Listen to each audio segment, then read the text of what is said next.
Recta de meta ya para Alejandro Valverde, así suena el público de Torrelavega para recibir grandes entre los grandes, después del esfuerzo analizado, después de sus tijeras consiguientes etapas y año la vuelta, 14 victorias en lo que llevamos de campaña, se echa la margen derecha de la calzada, a una 28 mejor tiempo de Quintana, ahí está el aplauso y sobre todo el remate final, Alejandro Valverde, 30 minutos para recibir con todo nuestro cariño Alejandro Valverde. El premio de la clasificación escolar. Aquí está todo el público acompañando a la selección Rapha. You're listening to the cycling podcast at the Vuelta a España in association with Rapha. Today we are in Torrelavega.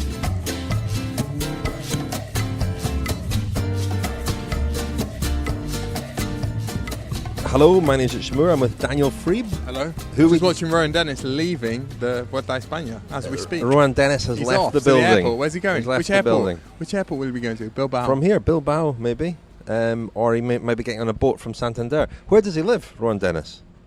Does he not live in Andorra? Oh yeah, maybe he's driving. He's just driving there, I think. Anyway, good start. I'm with Daniel Friebe, who we established in last night's episode is a much nicer person in Italian. Oh God. Anyway, we are we are in. No, we didn't say nicer. No, we said definitively. But that's very barbed. That's Yeah, that's know, very I'm- loaded. That's yeah. suggesting that I'm not a nice person in any other No, language. you're a really nice person in English, but you're even nicer in Oh, Italian. okay. We're in Torrelavega. Is that that's Yeah, terrible yeah. pronunciation? But Home it's of the Oscar hometown Freire. of Oscar Should really Freire. be just christened Oscar Freire. He'd be like, Well, should be like Karl Marxstadt in The stadium that Germany. we're standing outside is called the Oscar Freire yeah, I Stadium. spoke to him earlier. Asked him about yogurt. He was eating an ice cream, I believe. He was, but I said, Oscar, you're a big yogurt man. And he said, oh yeah, I love the yogurts, but you know. He can't Like the ice cream He famously keeps a spoon in his dashboard in his car, doesn't he? In his It's glove one of box. those great stories. Do you know what? I've never wanted to verify that story because I have grave fears that story is inaccurate and it's an urban myth. But it would be a big shame to dispel that. Alejandro Valverde is riding past. He's being absolutely mobbed by a bunch of school children. We were played in tonight by the noise of Alejandro Valverde finishing the time trial and also being presented on the podium with the green jersey of points leader. He is certainly the most popular man. He's sort of fulfilling the Contador role this year, isn't he? Very popular, and he is literally being chased by a bunch of school children as we speak. So 16th stage time trial, much anticipated, started in Santillana del Mar, at a beautiful village which I had never been to before, where we stayed the last 2 nights, didn't we, Daniel? Yep. Lovely place. Rowan Dennis won. We just saw him leave the race. That was predictable. He won by almost a minute from his BMC teammate Joey Roscoff, the American time trial champion. The big winner of the GC guys was Stephen Kruijswijk, who actually went through the first time check first. Faded a little bit, but still finished fourth in the stage, 51 seconds down. And Enric Mas was the other big winner of the GC guys. He finished sixth in the stage. A big surprise, and he is becoming one of the revelations of this Vuelta. Overall, Simon Yates also managed a very strong time trial. Not a huge surprise. Valverde maybe disappointed not to beat Simon Yates and take the red jersey. He is now 33 seconds second overall. Kruijswijk has made the big move. He's up to third at 52 seconds. Quintana down to fourth. Mas up to fifth. Miguel López, the other big loser, Superman, down to sixth. And daylight has opened up between those GC contenders now, hasn't it, Daniel? It has, Rich. Kruijswijk, the big winner. He went off like an exocet, didn't he? Did you see that coming? No, not really. I spoke to him yesterday. Did I say this in the podcast yesterday? He was staying at a hotel called Hotel of the Miracles. And I said, are we going to see a miracle from you? And he said, don't know. Oh, we did, pretty much. We did. Yeah, he got a bit carried away. I mean, I spoke to him at the finish, and he said he got a little bit carried away, went a bit too fast. But, you know, he does have this very good record in the third week of Grand Tours, apart from the infamous Giro, which he lost from a winning position. And I kind of feel that he's getting towards the point where you would feel that he's one of the best riders in the world not to have won a Grand Tour. Do you think? Would you say that? I think he's getting and to yet that. One of them. He's never actually been close in terms of results. I think he's getting nudging closer to sort of Galactico status. He is, I think, somebody who is often underrated, and I know that on the Alpe d'Huez stage this year at the Tour de France, where he launched this long solo breakaway, he put a lot of teams under a lot of pressure that day, especially Sky, and they were surprised by how strong he was. I mean, he was responsible that day for causing Sky a lot of difficulties and forcing him to rely very heavily that day on Egan Bernal. And it was Bernal's performance that kind of saved the day for Sky that day. He reminds me a little bit, Rich, of Cadel Evans. He's a rider who thrives on attrition. He doesn't have an amazing jump. When he attacks, it doesn't necessarily look particularly spectacular. He's not fast in a sprint. And he's very, very well-rounded in terms of the balance between time trialing and climbing. And I think these stages, maybe not so much tomorrow in the Basque Country, but in Andorra on Friday and Saturday, they will suit him better, won't they? Because, I mean, this is supposition to some extent, but he seems to be more of a, as we saw today, he's a powerful rider, not so explosive, not so much a man for the short, steep climbs, but more for the longer, steadier climbs. And also, well, Team Sky thought that he was somebody who performs very well at altitude as well. Do you know what else? He's a very nice man. Well, there you go. That's a bonus, isn't it? In any language, not just Italian.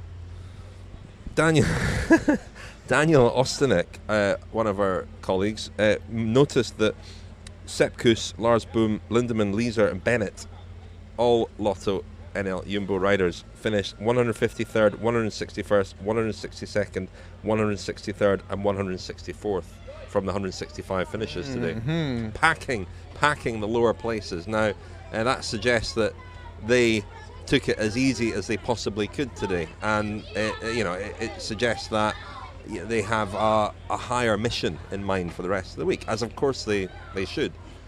Yeah, and up until a few years ago, to have a rider 53 seconds behind the lead with 3 mountain stages to go, that was quite unusual in Grand Tours, particularly in something like the Tour de France. You would have said that rider was right in the mix and had a great chance of winning. In the last few years, we've become accustomed to time gaps getting shorter and shorter, and people are still talking and sounding as though Kruijswijk is a little bit far away, maybe because his climbing pedigree isn't quite what Yates's is or Quintana's is, or he's less of a pure climber. But 53 seconds is not a great deal. When if you throw in a 10-second time bonus here or there, and you consider the stage that we've got in Andorra on Saturday, where I spoke to Matt White, the director sportif of Mitchelton Scott, yesterday, and he said there's a very limited amount you can do tactically in the stage tomorrow in the Basque Country and the stage to Naturlandia, is it, in Andorra, the first summit finish, and in Andorra. But in the final stage in Andorra, there's a lot that could happen. Lots of climbs, some valleys. So And if you're Steven Kruijswijk, you're looking at the two riders ahead of you, Valverde, who Fran and I spoke about last night, having the world very much on his mind. And as Fran pointed out, a Vuelta win isn't really going to add as much to his palmarès as a World Championship win, because he's already won the Vuelta.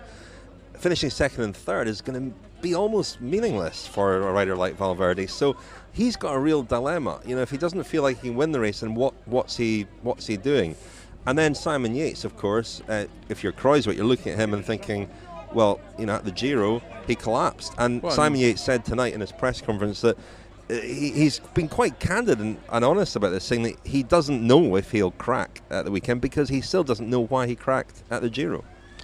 Yeah, I was also talking to Matt White about that yesterday, and their best guess is that he went too hard too many times, and particularly the stage to Sapada in the Dolomites, which I think was about stage 14, 15. It was a Saturday, Sunday. So the third. It was a Sunday before the rest day. Before the third Sunday, yeah. Third of 4 Sundays, and there he attacked, and that wasn't part of the plan. And not only did he attack, but he made about a 20-minute hard effort, pretty much as hard as he was riding at 100%.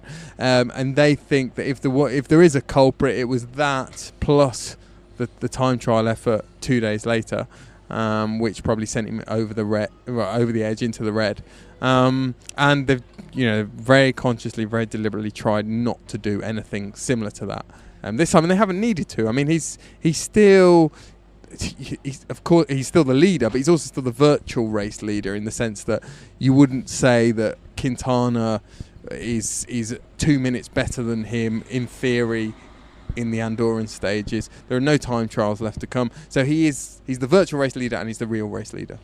And at the Giro he was up against Dumoulin and Froome, and here he's up against riders more of similar capabilities to him, and you feel that at that time trials, Matt White told us a couple of days ago in the Giro, he was racing for his life, and having to go so deep that really it was perhaps that effort that took it out of him.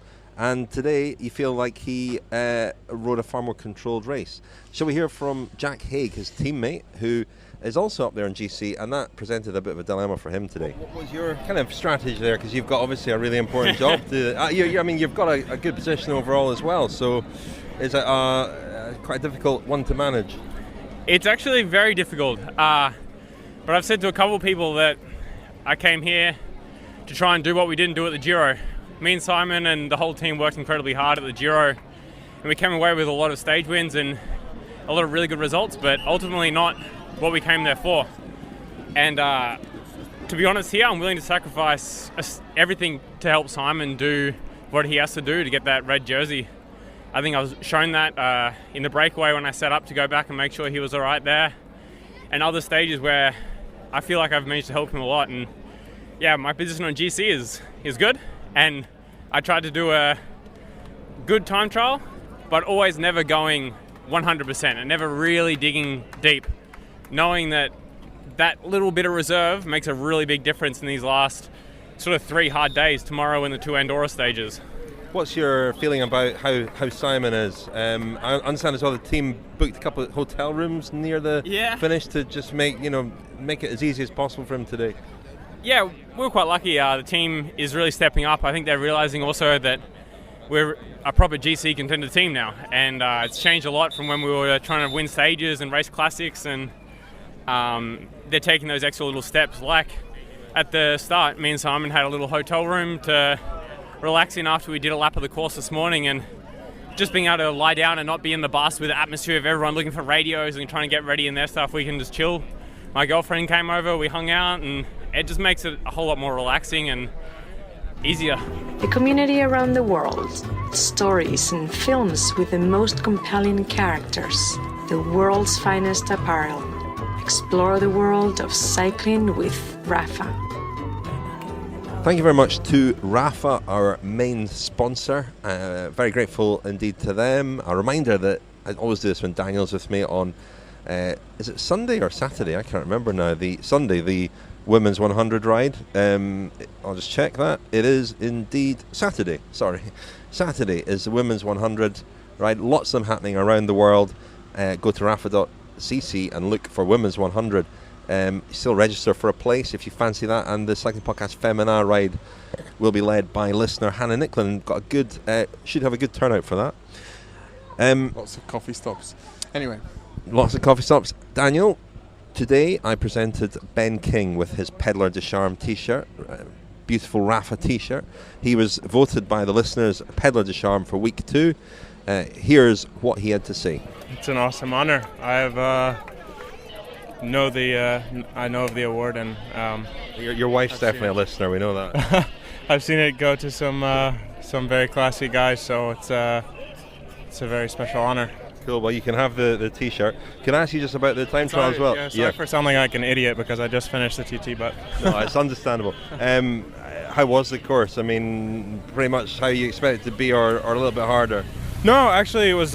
We drove it this morning, and for whatever reason, it seemed more difficult in a car. I thought it was quite a nice course, actually. It went by very fast for a 30-kilometer effort. It was. I felt like I had a tailwind the whole time, and obviously the people out on course cheering and everything. And in the time trials and the Grand Tours, they put our names on the front of the car, so everyone knows who they're cheering for. So you hear your name all around the course, and it's a good feeling. It's fun.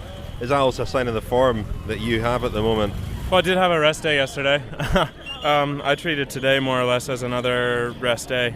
Just did some efforts out on course to open up for tomorrow, because tomorrow, to have a chance for the KOM jersey, I'm going to really have to go deep, and tomorrow's a really important stage. I never dreamed that so much was possible in this Vuelta.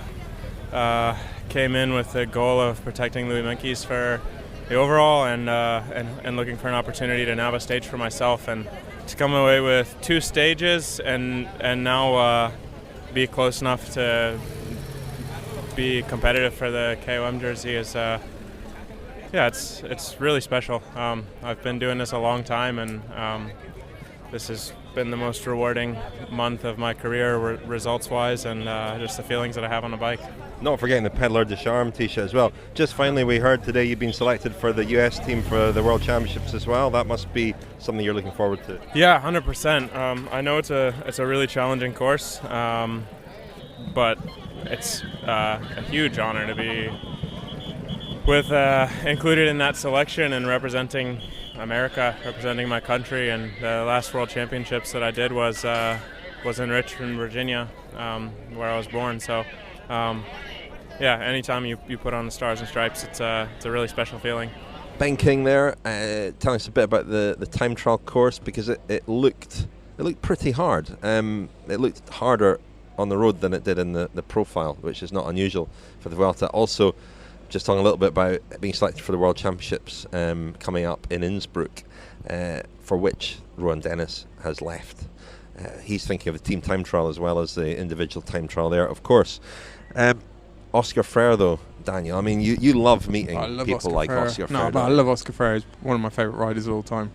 The cat. Yeah, he had this incredible knack of, well, not riding his bike very much, basically, and then winning world championships. I came to Torrelavega in I think it was 2007. Spent a day with him, and yeah, he explained his whole sort of outlook on cycling, and how he never really did anything more than a 3-hour training ride. And does he still live here? Yeah, he does. And this very sort of enigmatic figure, very fragile physically, had all sorts of back problems which were very difficult to diagnose. But when he did come back and when he was fit, he was, at times almost unbeatable. And you wouldn't see him for a whole race, and then he would pop up on the in the last kilometre. Oscar Freire. I'm not sure. He's also, for a guy who was as quick as he was, he's quite a strange build. I mean, he's quite a normal build for an average Joe. He's sort of 5'9", so 178 centimeters, and he told me today only 6 kilos heavier than he was when he was riding. So he's in pretty good shape.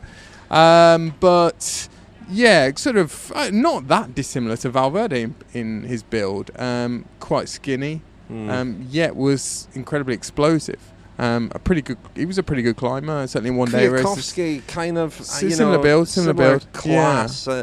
Kwiatkowski maybe got a bit more to him on the climbs and in the Ardennes Classics, but Freire went close in the Amstel Gold Race. Yeah, and 3 World Championships, 3 San Remos, green jersey, Tour de France green jersey. So he's a hell of a rider. How's Michał Kwiatkowski? And he was not in a good. I didn't see him in a good mood tonight. Didn't want to talk. But back to Freire, Rich. He is competing next year in I think it's the Spanish Rally Championships. He's been doing this for a few years now, rally driving. Of course, Oscar Freire famously, I think, either won or finished second in the Spanish Scale Electric Championship. Famously? Yeah. Did you not know that? No, I didn't know that. Before he turned professional as a cyclist, he was is it Scale Electric or Scale Electrics? I think. I don't know. Anyway, what is it? It's model cars around a around a plastic track. It's a toy basically. And he was one of the world's top exponents of this. Daniel, we are going to hear from Enric Mas because Fran has spoken to him. But what have you made of him? Well, I also spoke to him at the finish, and I said, Enric, now you've got a chance to finish on the podium. And he said, well, forget about the podium. I want to win. I want to win this race. And he lives in Andorra.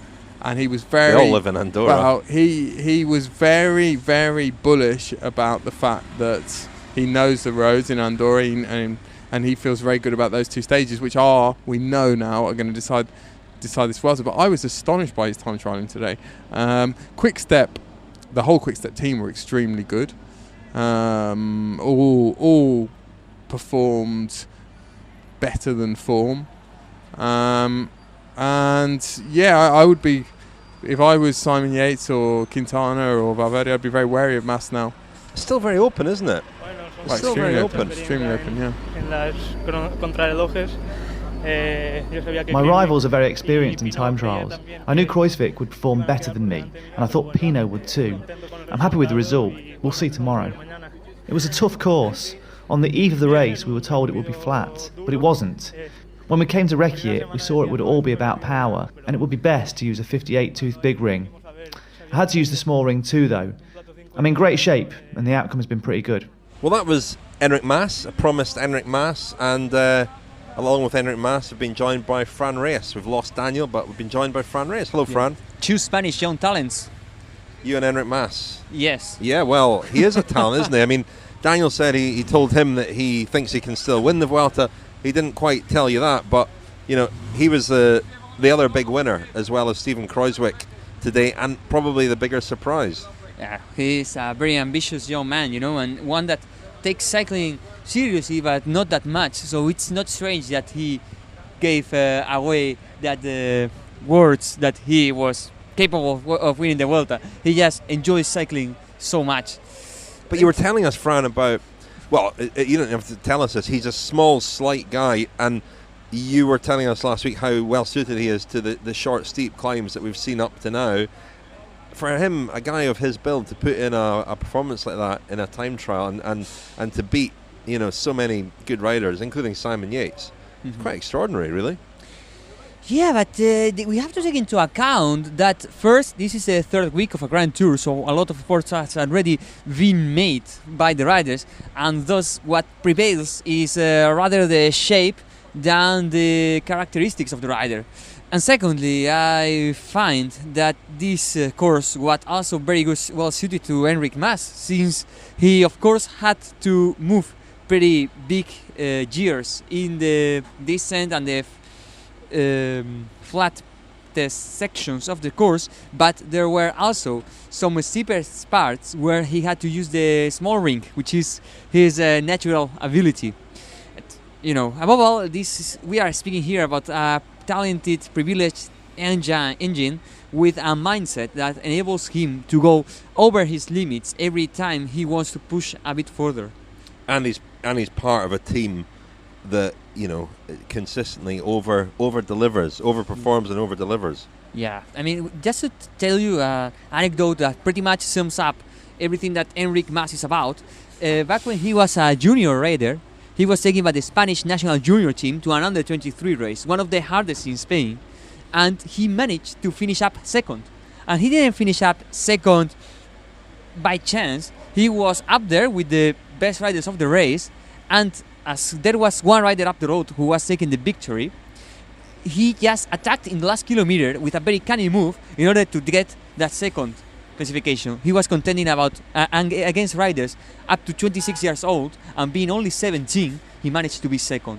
He's that kind of precocious talent which doesn't only have the strength but also is so convinced of his capacities. Who else did you speak to at the finish, Fran? Who else? Well, I spoke with several people off the record, but on the record, people I can play here. It's Christian Ehrman, DS for Loro and El Jumbo, who gave us pretty interesting keys about Steven Kruijswijk performance. Are you interested in listening to that? Yeah, that's why I asked you, yeah. Let's play it. About Steven Kruijswijk. You surprised by his performance today? Yeah, a little bit. We hoped that he would be one of the best time trialists of the classification guys, and I think he did maybe his best time trial ever, at least flat time trial ever. Really fast start. We wanted to start fast. We did a little calculation with our performance stuff, and we said we really have to hit out fast, and he did. He had the best intermediate time split, and from that moment, we knew he was on a good track, because he's not somebody who can kill himself in 10 kilometers and then is finished. So when we're looking to the other classmen guys, he did very good things today. Looking ahead, what does this tell us for the upcoming the stages of La Vuelta, does he has a realistic chance of podium, of even winning the GC? Yeah, now he's on the podium, so I think he has a realistic chance of finishing on the podium. But also, when we're looking back at the stage last Sunday in Covadonga, we have to admit that there were 6 riders climbing a little bit faster than him even. And that this can happen again, and also we can fall back to 5th. He's somebody who never kills himself, but he's in good shape, and obviously we go for the podium. The Cycling Podcast is supported by Science in Sport. Whether you're grinding up the French Alps or just taking your mates on around a local loop, Science in Sport Rego Rapid Recovery Plus will help you recover faster after your ride, so you're ready to go again the next day. Science in Sport, fueled by science.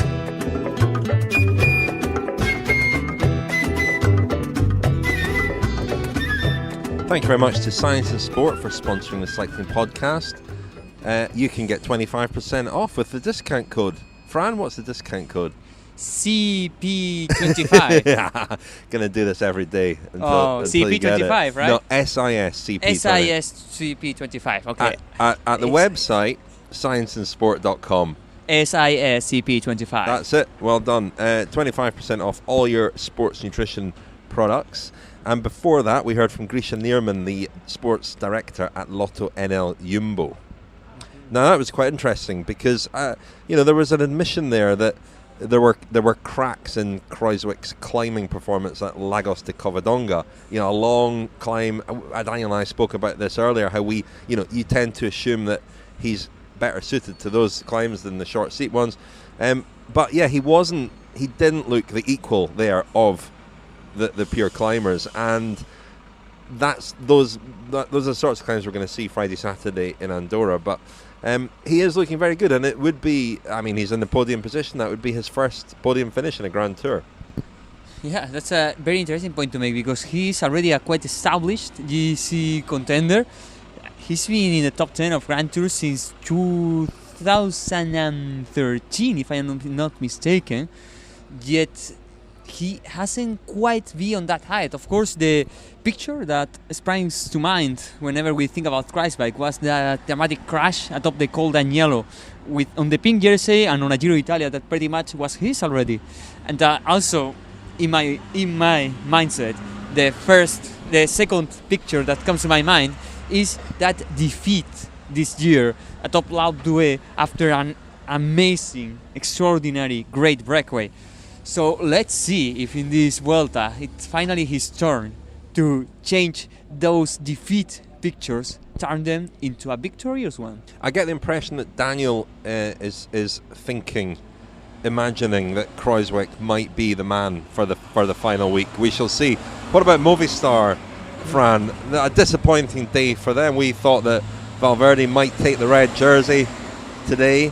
Quintana and López both had very, very disappointing days, and they have fallen away a little bit.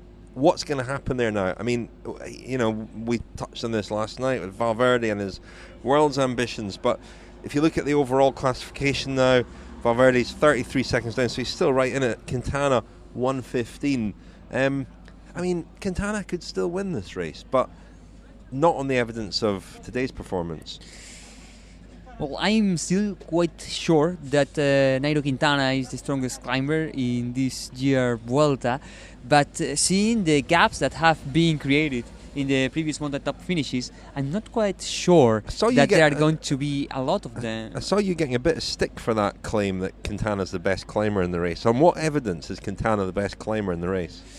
Well, his prowess, his performance in the Camperona, for example, where he was quite dominant and got out of his mind with Miguel Ángel López. He missed there the chance to really assert himself as the most powerful of the GC contenders. And I am under the impression that he, who is a rider that tends to recover quite well from the first peak, as he showed in the Vuelta 2016 when he won after doing a nice, good Tour de France and then coming to the Vuelta on a second effort and winning. So that spurs my thoughts that he might be the best guy and the favorite for this final week. I spoke briefly to a couple of members of the Movistar team staff. One could feel a slight sense of disappointment because I feel that they were expecting Alejandro Valverde to take the red jersey, and his performance, I would say, it was pretty good. Yeah, but, not bad. Not better than Yates. No, and that was a crucial thing. They could do something that they've rarely done and really try and light the race up on a stage like tomorrow's, for example. Do what Contador used to do. Quintana benefited from that a couple of years ago when he won the Vuelta ahead of Chris Froome, when Contador really initiated an ambush and he in effect won the race for Quintana that day. Yeah, but we don't have that kind of stage in this Vuelta, in this final week of the Vuelta, because Balcón de Vizcaya offers possibilities, but we all know that the key point is going to be the final climb. In Andorra, the whole day, everyone will be looking at each other. There won't be misattentions because everyone will be so focused, and we could pretty much say the same for Friday. Whereas on Thursday, Movistar team, they feel that there could be some echelons because of the wind, which is something that, well, we are yet to see, but I don't think there is a lot of room for surprise that there was that day in Formigal, because remember that initial loop in Sevillanigo. Yeah, it went right at the start. Exactly. Yeah. It was an initial loop that was not announced in the road book, and it also, the perfect storms was also formed by a lack of attention from Team Sky, which that morning was too relaxed because they thought that they had the victory in the back. And Alberto Contador, who is a pretty attentive man, took advantage of that. I don't think that is going to happen in this final week of the Vuelta. Whoever wins, I think it will be a la pedal rather than because of a tactical master stroke. Don't forget to listen to our morning show, Kilometer Zero, supported by The Economist, Monday, Wednesday and Friday mornings throughout the Vuelta a España.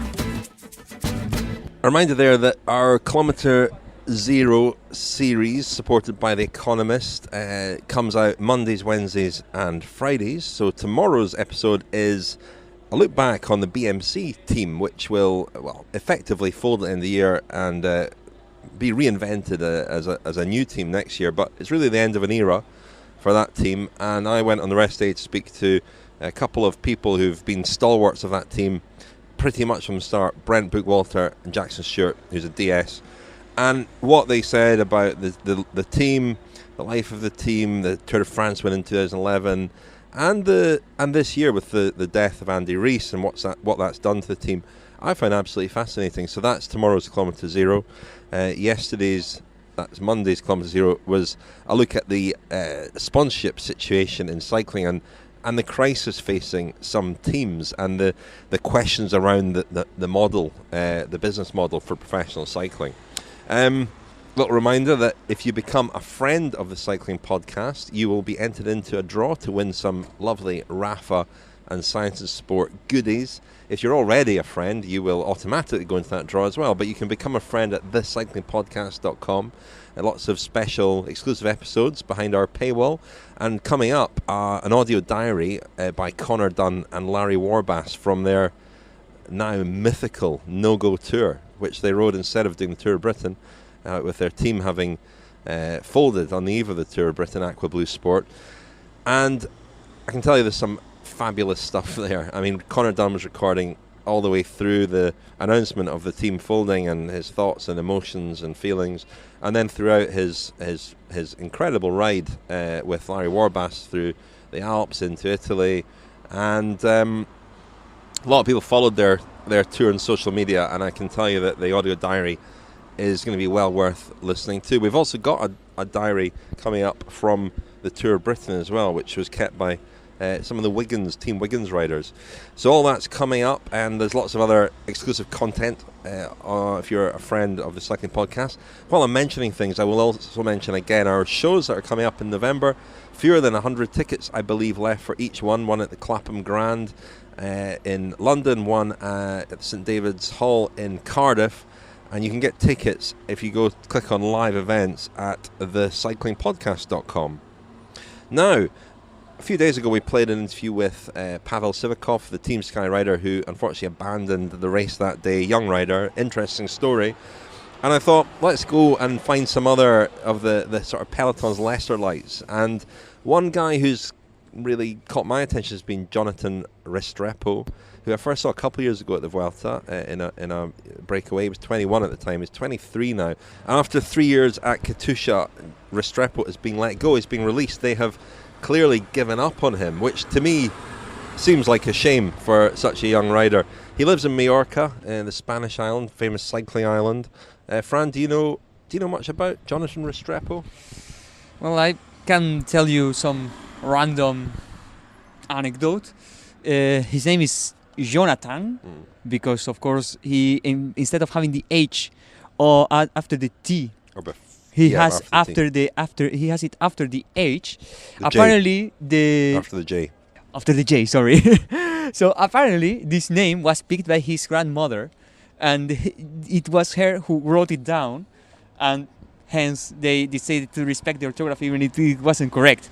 But his parents wanted to name him Luis Miguel, like the famous singer. Well, there you go. Anyway, I went to speak to him at the finish. He's sharing a room with Ian Boswell, who's a big fan of his.